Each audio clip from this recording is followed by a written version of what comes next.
began in 94, kept on rolling in 95. We're in place in 96, and came to an end in 97, and now it comes, and here we go. Cable Peddlers, here again. Nothing's gonna stop us, 1998.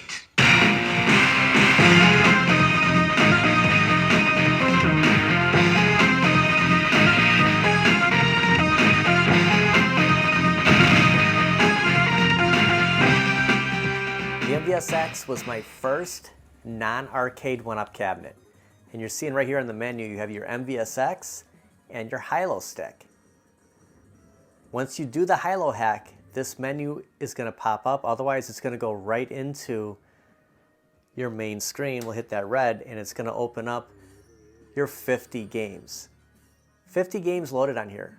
And then, not that it's about high-low hack, but the fact that you can add pretty much anything you want to this cabinet makes it, like the iArcade, just a huge multi-cade type cabinet. But you do get 50 games on here.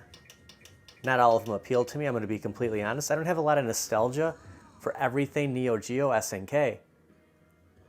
But this cabinet, in the last 2 years, I have hardly anything to really complain about. I'm going to go over a couple of things, but here's my 2-year review on the MVSX NEO-GEO. Now, first off, if you're used to putting together cabinets, had to put together the iArcade, had to put together arcade one-ups. It's great that we have these two because I'm going to kind of go teeter-totter between the two of them in this comparison in a 2-year, how did it hold up type review. The bar top is completely assembled. From this point right here, all the way up, there's nothing you have to do to it. You have to put the monitor in, you don't have to worry about tightening down the joysticks, the buttons, the speakers, the marquee. It's all there. Now, if you get the stand, you got to put together the stand and the riser. And the thing about the riser, there's 2 different heights. And notice, you don't see any holes like you do with the arcade one-up. You have those screw cap covers. I don't know how many cons I can pick out in this cabinet. If you look at where my index finger is right here, there's your power button. So this cabinet is tipped forward so I can turn it on or off. It's not on the front like, you see the iArcade right there. It's on the front.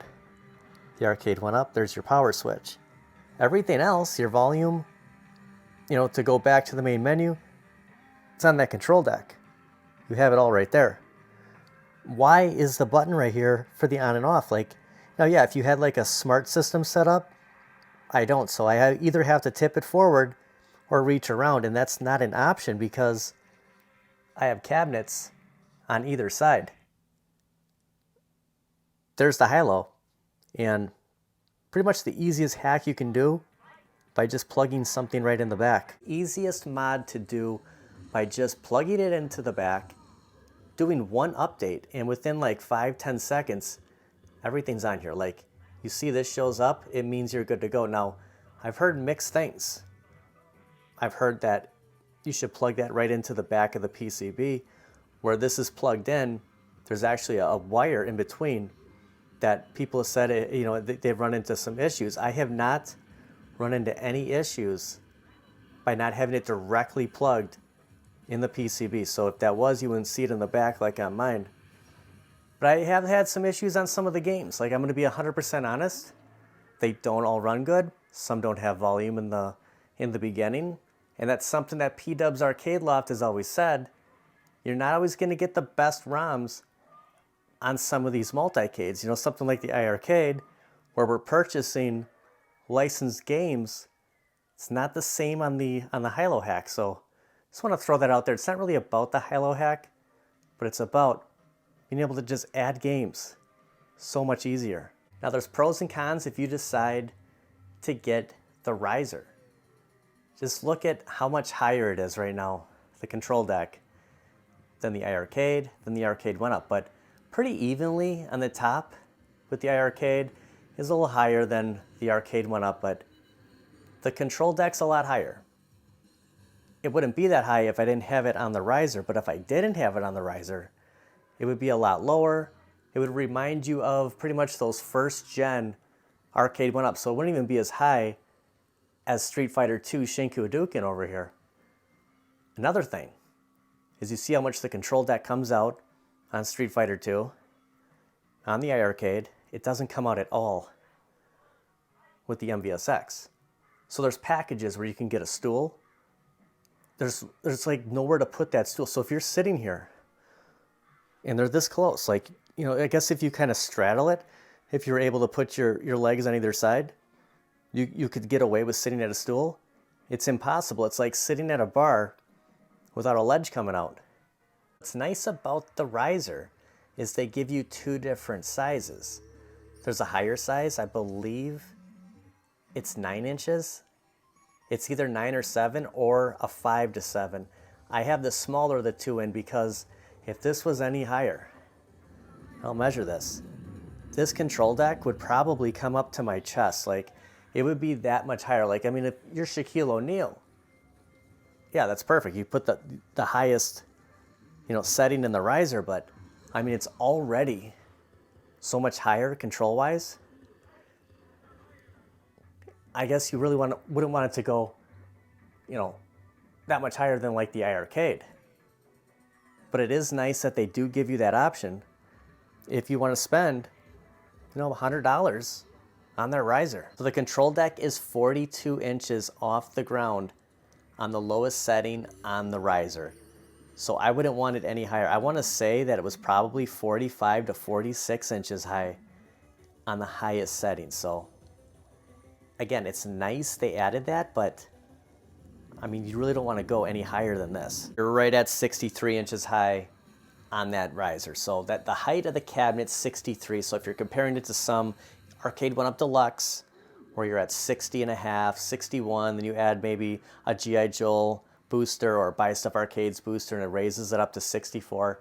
It's gonna be pretty even with that cab. Now I do want to mention this, that since, you know, we didn't put this together, if you look at this bat top right here, I can totally unscrew the top of this. Of course, it's not coming off easy. We can totally remove that. On the MVSX, we could undo this for 3 hours. It's not going to come off. Like, there's no way to tighten it. It's on there. Like, there's no getting loose when you're playing. The same thing with the iArcade, which the controls, we'll get into the controls, we'll get into the buttons on the MVSX in a second, but you can still take these bat tops off on the iArcade. And, you know, I've never heard anybody make any complaints, any stinks about the controllers, unless they want to change out the colors. Like, this is Space Invaders, you know, you have the red and the black. A lot of people wanted to turn it light blue or white. The sticks are great, but you can still get them loose. Take the MVSX, they don't get loose, so we can play all we want. And after 2 years, I mean, just listen to this. It sounds pretty good, but do you see it shaking? This shakes pretty good. If you have an Arcade 1-Up Deluxe, you know how much it shakes compared to an Arcade 1-Up that's on a riser. This is on a riser. It's not really shaking. Look at this. I mean, I'm not even putting much force in here at all. Like, it shakes. It rocks. It's an interesting shape. Like, it's wider, but it's not as long. Like coming this way, it's about half of what an Arcade 1-Up is. So when I was pricing these out and I thought, I probably need a riser. I've seen videos where, you know, even Bobby Vu made a riser booster for this back in the day.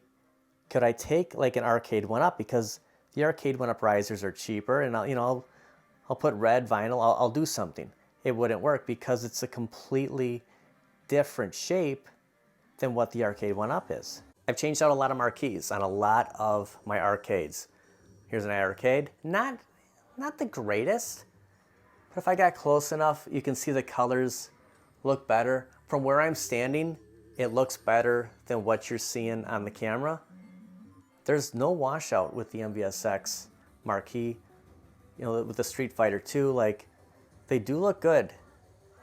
Again, I've changed them out, and you can change this out. I know Sabos makes something. It was kind of funny. There's like a Ronald McDonald's at the end over here, but there's like nothing you can really do to this except add some decals and, you know, maybe light up the coin doors, but it's almost a flawless looking cabinet besides the point of having the power switch on the back, not really having a ledge right here.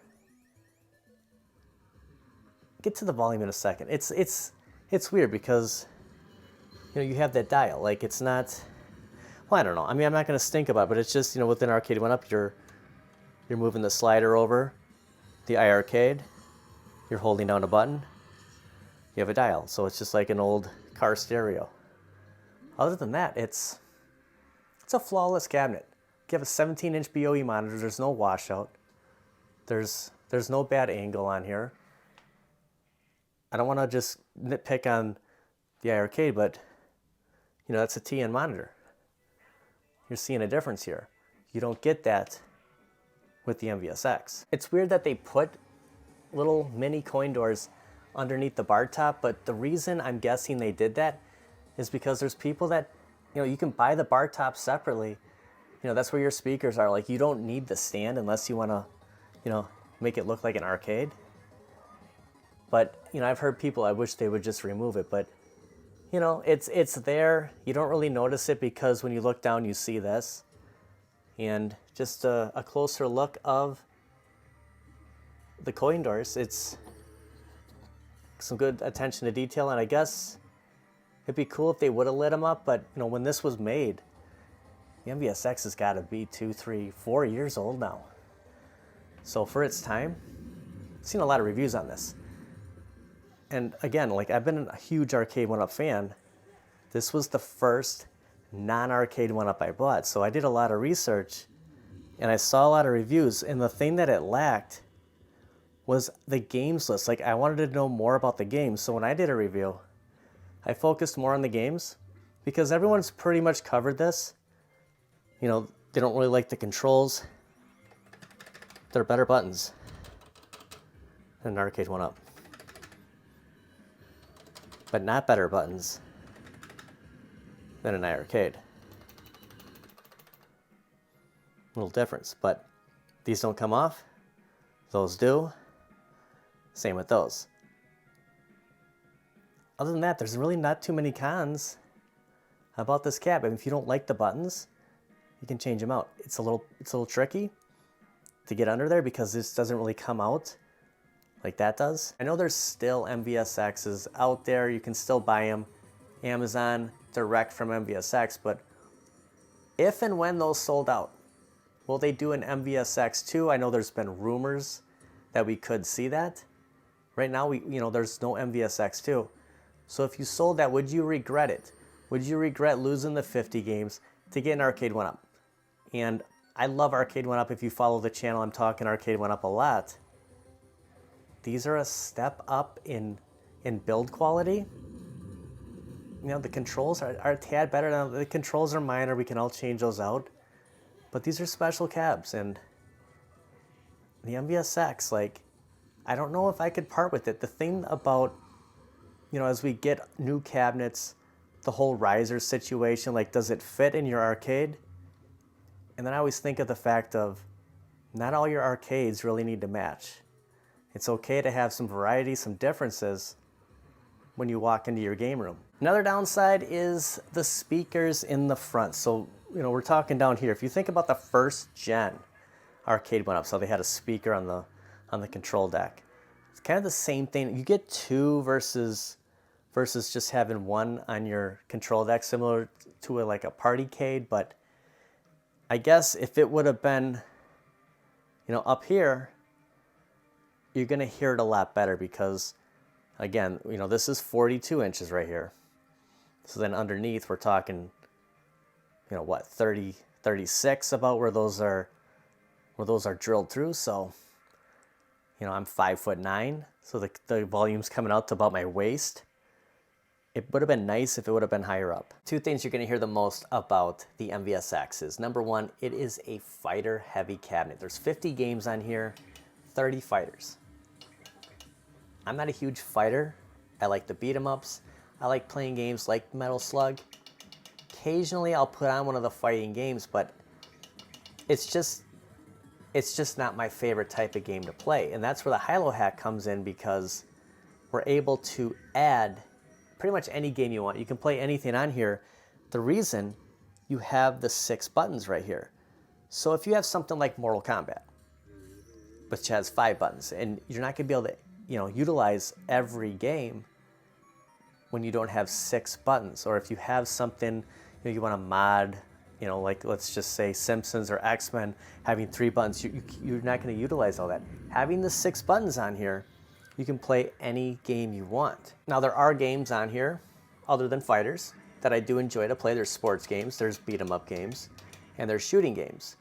You don't need the high-low hack to get your money's worth out of the MVSX. There's enough here to keep you engaged and want to keep coming back. But there are games on the hack that you can't get anywhere else. So like I can play the Punisher on here on a 3/4 scale on a 17-inch screen that I can't play on any other my home arcades, because I don't have that dedicated cabinet. Or games like RoboCop. They didn't make like a RoboCop cabinet. It's not on like a legacy type cabinet. So there's an incentive by adding those games on here, but then you run into the whole thing of having too much. Sometimes you spend so much time trying to find a game that, 50 games on here, it's kind of like, this is enough for me. I'm going to make it work. But having all those buttons does give you that option, to have that choice. Like I can add games, or I can just leave it, how it is. Crank up the volume and see how loud these get. So your speakers, again, are right here underneath that control deck. It's loud, but it's because it's so far down, you're not getting the full effect. It would have been nicer if it would have been higher up, but for a guy like me, like how loud do you need it? But that's how it is, all the way cranked. It's a shame this wasn't connected online. You're gonna get that gripe from anyone who has an MVSX and people who might have passed on it because, it didn't have the online play. It's just better to have that option, like, having a beat 'em up right here, 2 players, being able to jump on here. I mean, how many times have you played through a beat 'em up and you just get kind of tired of it?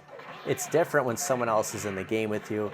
It makes you play that game more. And I'm going to be my most advocate on that. Is I'm not going to play a game by myself that's a beat 'em up. I'm going to get bored with it. I mean, even if it's my favorite game of all time, even if we're playing the Punisher, if we're playing X-Men or Turtles, it's so much better when you're playing that online. And it's a shame that they didn't have that. So, the online play, the fact that your power button is on the back, it rocks a little bit, and the control deck doesn't come out. Those are your cons on this cabinet. I'm happy with this. I say all the time, like, this could be on the chopping block. I've had it for 2 years now, and I just thought, let's do a 2-year kind of recapping here. I have run into 0 problems. When I did purchase this, I ran into a couple of hiccups. I think, most of these places are small operation. And because I ordered 3 separate packages, I ordered a riser, the stand, and the bar top. It was all one price. I believe I paid $575 2 years ago, which has kind of escalated now to $629. Went up a little bit. So whenever people are like, should I purchase this? I always think of that $575. And when you see the sales, usually you can get the stand or the bar top for about $539, $529. It does seem just a little high. And the fact that this has been around for over 3 years, close to 4 years, you'd think it'd be about like a $399 cabinet at this point, but it does hold its value. They're still sitting strong with these in that $500 price range. And just like any cab, like, if you ask someone like, how close is the control deck with playing with another adult? It's tight. Like, there's no way around that. Any 2-player cabinet, like, there's absolutely no room. And that's again why, having online is perfect, because, how are you going to get 2 bodies hovered around this cabinet, especially in this tight space? It's more arcade accurate by having this, but in reality, I've really never played side by side with anyone On a 2-player cabinet, on a 4-player cabinet, it works out great because there's plenty of room for that. But that's why online, it's just so much more appealing, because you don't have to like share shoulder space here or kind of stand off to the side. It's kind of funny that the 3 of these cabinets kind of similar in the same time frame. I picked up the MVSX, and then shortly after I picked up the Street Fighter II Shinku Hadouken, and then it was the Space Invaders iArcade Gold. All kind of holding in. Like, I'm gonna actually, when I was thinking about doing this video and I looked at Street Fighter II and I said, holy cow, I've almost had that for 2 years already. It's crazy. And I'm gonna come back to a Street Fighter II 2-year review on the Shinku Hadouken pretty soon. But I wanted to touch bases on the MVSX. And I think the more you just kind of look at it, it's a great looking cabinet. I'm happy I had it. And it would be hard for me to part with this cabinet. It'd be hard for me to part with any of them at this point. And part of the hobby is, making those tough decisions. But you run into that risk of, the longer you keep something, and if you change your mind. I mean, I've done that. I've gone back and purchased things. Would I want to buy it again? And would I be able to buy it again if I did that? So it's good to have the high-low hack. It's also good to just keep it stock with the 50 games, because you don't want to spend most of your night like on Netflix, Amazon Prime, trying to pick something before you just pass out or give up. I want to thank everybody for watching. I'm happy with this after 2 years, like 2 full years. This cabinet is still holding strong. I still enjoy playing it. If you have any questions, please leave me a comment. I'd be happy to answer them. Well, thank you for watching. I'll see you next time. One more thing is, I forgot, when you are playing this, if you've ever played a partycade, an arcade one, a partycade, there's not a lot of room for your hand. It's kind of the same with this. You have more room on the arcade one-up. You have that extra, and on the iArcade. But the thing is this is a little sharp right here. The same with this, because of that plexi. It is rounded edge, but it doesn't come out. So I don't have huge hands, but you're kind of resting it here. So you might get some fatigue going on by not really having anywhere to put it, but at least it's not sharp.